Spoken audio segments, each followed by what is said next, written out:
Doctor Yunus কি এই আয়নাঘরে বন্দী ছিল? সাংবাদিক যখন বিভিন্ন প্রশ্ন করছিল ডাক্তার ইউনূসকে, তখন সাংবাদিকরা বলছিল ডাক্তার ইউনূসকে যে আমাদের দেশে তো দেখতে পাচ্ছেন এবং সোশ্যাল মিডিয়াতে আপনারা তো জানেন যে আয়নাঘরের কি অবস্থা। তো আয়নাঘর আপনি তো 2006 থেকে 2009 সাল পর্যন্ত আপনার নিখোঁজ ছিল, তাহলে কি আপনিও এই আয়নাঘরের ভিতরে বন্দী ছিলেন?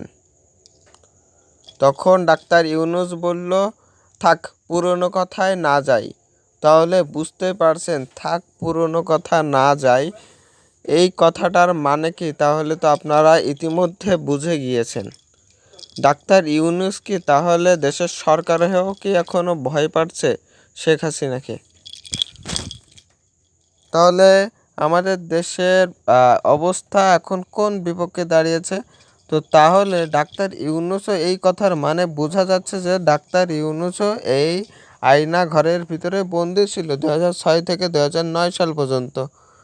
হয়তোবা তারে মুক্ত করার পরে তাকে দেশ ছেড়ে চলে যাওয়ার কথা বলেছিল, সেজন্য সে দেশ ছেড়ে চলে গিয়েছিল।